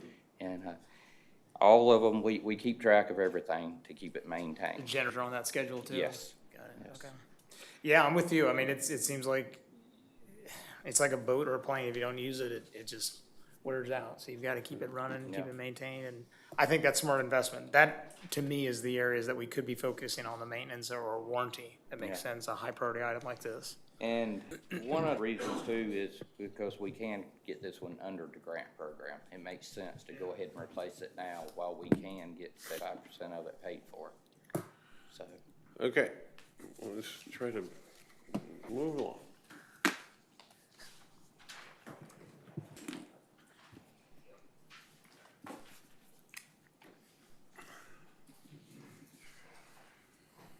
Ooh, she's looking feisty. I think we're good with them. What do you guys think? Just wanted to learn a little bit more about the golf simulator and return on investment. Does that pay for itself, or do we believe it will? So this item's actually from the idea of the Leisure Services Board. We're gonna bring it to, we had our meeting end of March, so we put it in the budget to discuss first. It's not guaranteed revenue, and recently, the 19th hole and auditorium have been rented for several different events, everything from celebration of life, weddings, it's heavily rented. So that will cut into that. But it is more for off-peak season in the summer, if we're closed for rain, to still generate revenue in the restaurant by having a simulator. Where do they set up, do you think? This is proposed in the 19th hole, so the bottom dining area of the restaurant. Have we got any information from other places that have a similar setup and generally what kind of use they've seen? Yes, but similar setup is kind of hard because we're pretty unique. Yeah. I do think this would add a modern touch to the 19th hole, but it will hurt us event-wise. Each bay is a little over 20,000. So these are 4 bays. They're 9 by 12, so we would need a dedicated area for this. Did they use real golf clubs? They do, yes. Do they tether them so that they don't end up flying through windows and ceilings? And So that is floors? something else I And would people ask getting staff mad to and monitor, banging them against the making wall? sure everyone's safe and everything as well. Yes, that's a whole nother aspect of I'd that. like to, I'd much rather see a presentation from the Leisure Services Board with the visual on how those things work and a better placement for them than in the dining area at the 19th hole. So I'd scratch that one for now. They can't be allowed. They're not actually hitting balls. Yeah. I mean, they're hitting real golf balls, right? They are, they're not, it's a little bit lighter, but if you are enjoying dinner or just want to have a few drinks at the restaurant, you will hear that sound continue. Yes. I'd be open to hearing from the Leisure Services Board, but Yeah. Not it's good. a hefty investment, Agree. so we want to understand it better. Okay.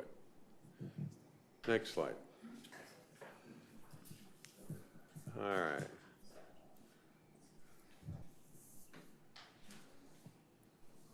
When is the financing, or was that go off on the golf carts fleet? That's the end of fiscal year 26. Oh, that was the one that was one payment, and this would renew that. We don't know if we'd finance or not, but this would replace that or supplement that? In 2027. Right, so we're gonna pay it off in 26, this starts in 27, get a whole brand new fleet? Yes, we would get new. Okay.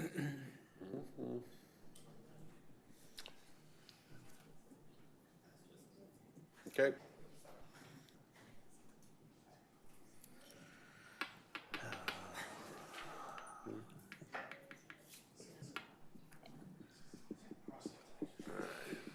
So who could tell us about this rusting metal conduit at the parking garage?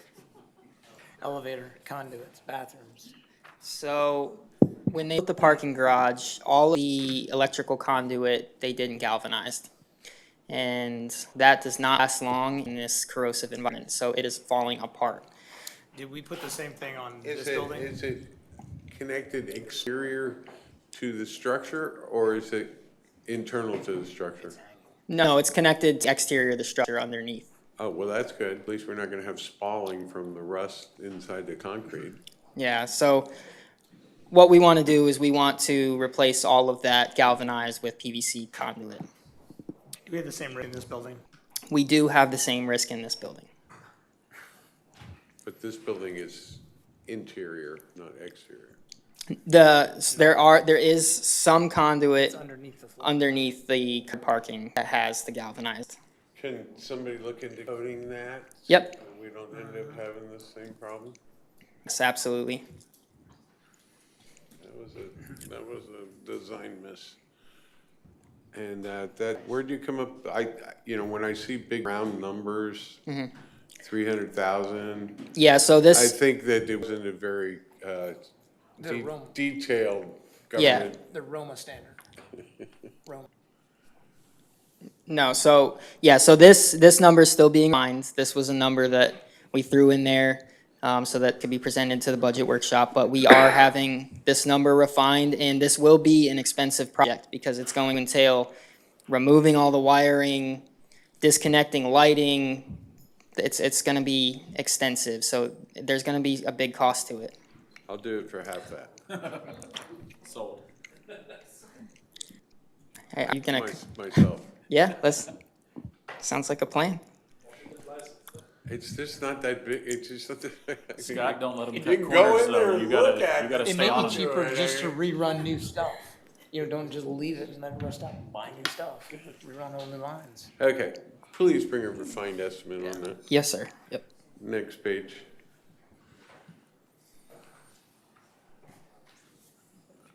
Oh, I don't think I want to deal with Brad. Brad's got the tight BOEs. He's I'm always I'm got I solid know, BOEs. he always have everything right, but then you get this round number, 5 million for 2 years in a row on inflow and infiltration abatement project. That's full grant funded. Okay, we need to say that, we need some asterisks, and it says at the bottom of the slide, grant funded. I think I just said that. I know, I said that a while ago. Okay, so of all this, knowing you, which are the 4 items that aren't grant funded? The roof replacement are grant funded. But a lot of this stuff is eligible. All the engineering and design is not eligible for SRF, but a lot of the projects are eligible for SRF funding, Okay, which isn't a grant, it's a loan, but it's very low interest rate. okay. Where are you seeing roof replacement? I'm sorry, I'm missing. That might be on the second page and third page. All right, next page.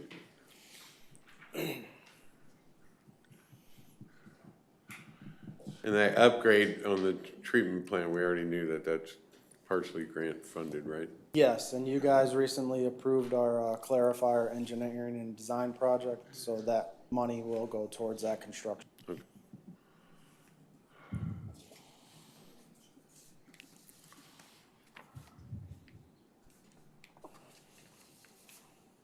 There's the roof replacement. 2 of them. That's the AC, that's physically the metal roof. The That's 315. physically the metal roof at the complex. Okay. And that number you see listed at the top is divided between Water Rec and Public Works. The total cost to replace the roof at our complex is $630,000. That was estimated. Obviously, if this goes through, I will reach out to other companies to look at the roof as well. Wait, say that again. So the 315 is half of it on the other half's on the previous page, or? It was on the Public Works capital Okay, budget. you're just splitting between the two. Yeah, Got since it, we okay. share that building, I felt it necessary to share the cost on that. So when you say reclaimed distribution system rehabilitation, so that sounds like it's only for currently existing distribution system? Correct. It's not new service. Okay. So what is the systemic problem with the current system? So if you remember a few years back, we went under a consent order with FDEP because we had a lot of breaks in our reuse distribution system. We had to go through a whole plan with DEP to come up with a way to rehabilitate our reuse distribution system to avoid reclaim breaks in our system, because they consider reclaim like sewer. So every time there's a break and it enters the water, they consider that a sewer overflow. And it's a ding against our permit. So we did a analysis on the entire reclaim distribution system. We were able to survey the entire system, get it into our GIS. We are in phase 2 of that project, and they have identified, they did soil testing too. And we have identified 5 areas of the city that we need to dig up and actually test the metal on the pipe to see how damaged it is right now. And if we have to start replacing some of our pipe, that's what that money's there for. If we don't have to, I'm not gonna spend it. So is this, okay, so you're at the end of a street, you got your big supply line feeding 4 streets. You got individual lines going down each street to individual properties. Are we talking just the main lines, or are we talking about the individual lines that are running down the streets? Well, the lines running down the street are 4-inch. I consider those main lines. But Now they're they're plastic. most of them are PVC. So But a lot of our bigger pipes, the 12-inch and the that would 16-inch, be, that would be in Yep. in the main feeds. yes, a lot of those are still metal. Okay, so there shouldn't be, it shouldn't be as disruptive to the neighborhoods in the fact of everybody's front yard's gonna get dug up and their driveway's gonna get dug up like when they put it in originally. No, that shouldn't be an inconvenience. The main thing is gonna be tearing up the roads, like we discussed earlier. And we would time that, so we're not redoing that work, right? We do Correct. this work, we would bundle it with the. Like, I'll give you an example. We have a big main running down Brevard Avenue, all the way to where Brevard turns into A1A. if it turns out that I need to replace that pipe, that'll be a road project and a pipe project at the same time. Lift up the road project, higher priority. Correct. Ballpark, how big is that facility, the Public Works Water Rec building for the 630K for the roof, like square footage wise, you know? I don't know. Okay, I think I'm good. 630,000, All right. 25,000. Morgan. So Do what you are we guys- gonna pick on Morgan about? You got a mouse in your pocket? I've heard that before.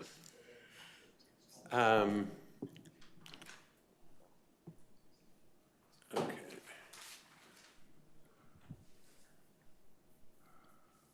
So, I'm just curious, the Maritime Hammock Preserve Floating Vegetation Islands, I've seen them over there, the park in Merritt Island. Yes. Yep. The birds seem to like them. Yep. And they actually pull those in and actually kind of sculpture them and then push them back out there, right? Yep, and that would be happening too. We're adding some at Ramp Road with that project. For the ones at Maritime Hammock, currently I have some grant funding for it, not completely grant funded, applying for additional, and I'm not gonna be moving forward with that project unless I get full grant funding because of how we stand currently, and that's also with the golf course floating vegetation islands. I have some grant funding applying for additional and will not move forward unless I get Right, so additional. if you go over to that park over there behind the mall, there's big signs that say, we grant funded this and blah, blah, blah, and we go out and maintain them and blah, blah, blah, and all that stuff, so I like that idea that they take care of it. Yep, the first year after installation, they maintain it with that cost that you installed it with, and then years after that, you'll have a maintenance plan for it. Okay. But And then we say Ramp Road, you're talking about that big pond that we just acquired from the school board? correct. Does anybody besides me and AJ and John Dillon know that, and this lady here, that was a dump, and in the bottom of that pond is nothing but glass bottles, probably a lot of them antique, really worth a bunch. But I mean, it is, you know, that whole thing needs, if you're gonna try to put anything in there to clarify that water, you're gonna need to dig the stuff out of the bottom of it before you start. Currently, that's not in the plan. I was not aware of that. We're Well, doing side, that's why I'm telling you that. yeah. Yeah, don't go out there and try to step in there like it's your backyard pond when you were going to camp in school, you know. Are you saying to revisit the scope that, rather than 926K, potentially consider more scope to really clean it out, or Well, she's just talking about putting 926K for the Ramp Road stormwater improvements? It's that pond? that's different. It's part of that project. But So that project also entails new stormwater pipes, inlets, side bank. Well, yeah, but filters. that's mostly under the parking lot and that kind of stuff. But it ends up going into that pond, lake. Right. But the lake, I don't know who can assess the bottom of that lake, you know, the junk that's down there. I mean, it was a dump. It was the Cocoa Beach dump in the day. That's what it was. Right, Janice? The, Ramp Road between the school board and Ramp Road?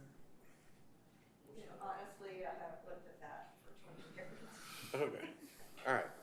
Well, let's pull up let's just go out in the lobby, down the hall in the lobby and look at the old maps, and you can see it was a dump.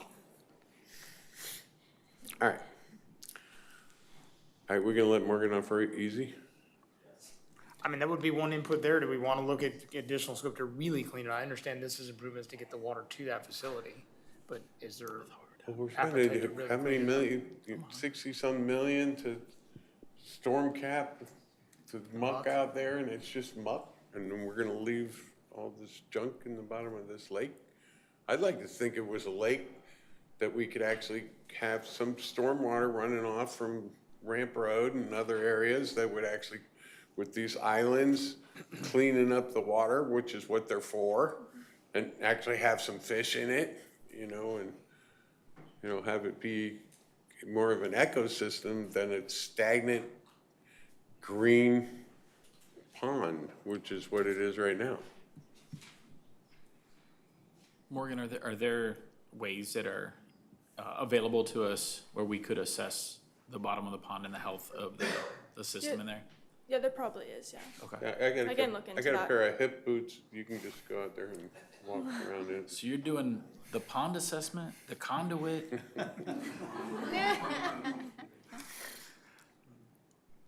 Any other questions? No, I think I'm good. Thank you. Well, thank you, Vice Mayor and Commissioners, for the discussion and feedback that's provided. Does anybody have any follow-up questions? I appreciate your work. It Yes. was very well organized and presented. You had all the right people here. And I go by consensus that we'd ask you to move forward and think about some of the comments that we made, and we'll do this again. Sounds great, thank you. Yeah, thank you. Appreciate it. Thank Any you guys public for staying comments? late. Oh, we got public comments. Public comments. You're not getting off easy. Man, I had a gavel in my hand. Just a couple of comments. One, a long time, we were always told that the mud capping was completely paid for. So God, you hope you find these 12 million somewhere, because that's the first time I think many people hear about that. That is not fully funded anymore. And secondly, there was one line item that caught my eye, 250,000 for Holiday Lane. Didn't you guys just approve like 85,000 or so for Holiday Lane boat ramp repairs? Should we really need another 250,000 for that? I think it was for the feasibility. No, it was, you're exactly right, it's Wow. gone up, but it is part of that's roll forward, so it's 150 went to 250, but I don't know the basis of the 250. Scott, I don't know if you want to answer.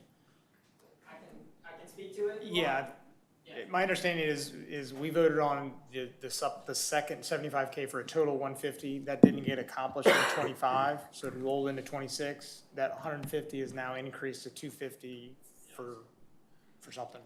So, we've been doing a lot of calling around, research, trying to figure out the best way to take care of Holiday Lane boat ramp.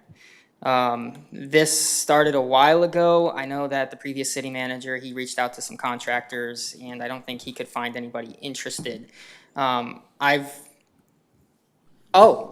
Skip. No, You want to do that one too? I was just putting my phone in my pocket. No, so I've taken up the mantle and I've been reaching out to contractors. Now, one of the things we looked at was a product called Fleximat that Commissioner Hutcherson sent me. I've been going back and forth with the Florida area rep on that and a contractor called Pelican Coast Marine that they've used. The rep and Pelican Coast Marine, they both say that product is not feasible for this boat ramp. The main reason being is it's too flimsy. There's no good way to adhere it to what's there currently. So basically that would be just like a big mat with concrete modules that you roll out over top, but it's not feasible. They sent me a couple other products. I had one contractor reach out and they told me a ballpark quote of 250,000, which is where that number came from. They recently just sent me, I'm talking, I think yesterday, they sent me the hard proposal, and that hard proposal was for less than that. Okay. So we can tweak that number. I also met with Pelican Coast Marine, the contractor who works with Flexipro, or Fleximat. They came out and looked at it with me last week, and he just sent me his proposal. They can do it for under 150,000. They can cofferdam, dry it up, chip out what they need to, re-pour. So we may not need to spend a full 250. We could be able to do it, but regardless, it is over that $15,000 threshold for things that need to go out to bid. So we will still have to go through the bid process, which is going to bring us into next fiscal year anyway. So there's no way to get it done this fiscal year. So that's the history on it. Thank you. Yes, sir. Just one item. I hate to beat the dead horse even deader, but on the paving and curbing, it was my understanding that the city owns the sidewalks as well on their city-owned streets. And the last time I asked about it, like, I think it was a couple of years ago in Brevard Avenue, had a section of a street, I think it was just south of the post office for way there. And they did a great job, you know, very nice road, nice curbing, but the sidewalks were not done at the same time. And actually, you have to really walk on the street in that area because the sidewalks are so deteriorated. It just makes sense to me to do it all at the same time. If you're gonna have the concrete there, do the sidewalks at the same time. And I don't think that's ever, every time it's like, yes, we own the sidewalks. We do the street paving and the curbing, but the sidewalks continue to deteriorate. I think it needs to be added into or at least assessed into, especially if you're looking at doing a full-up capital, do everything quick, you know, at one time. Right.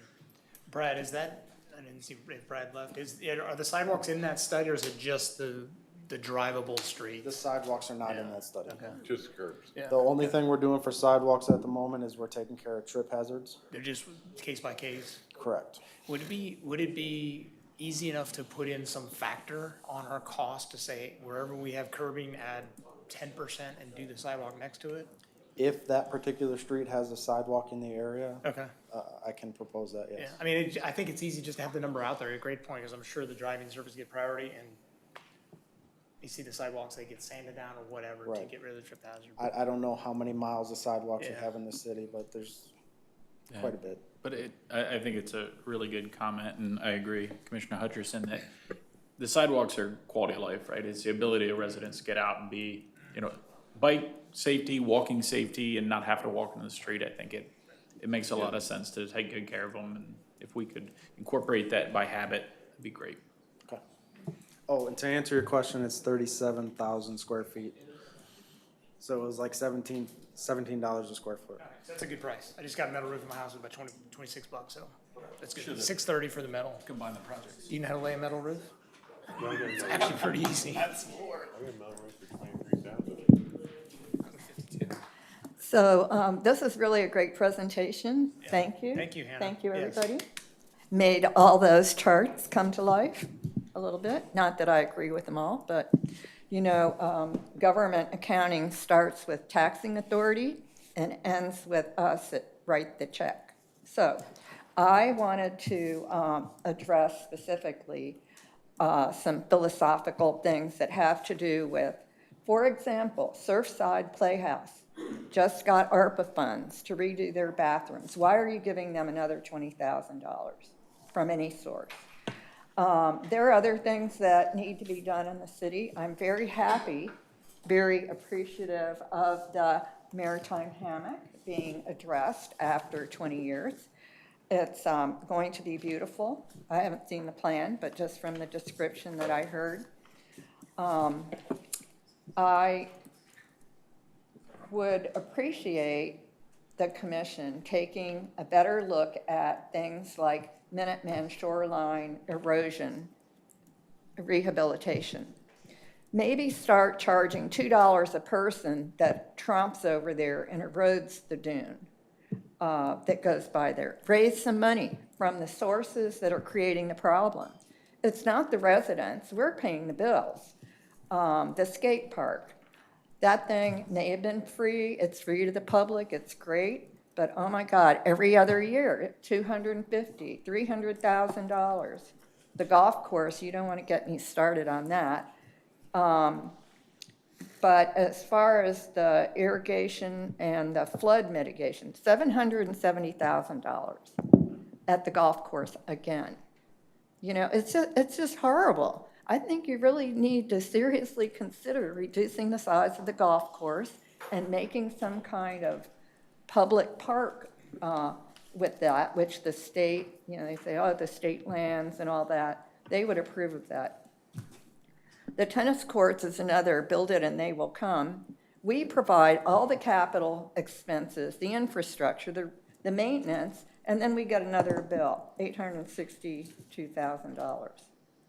Holiday Lane, when you discussed it, I thought it was 100,000 around there that you're gonna talk about. That's a private boat ramp.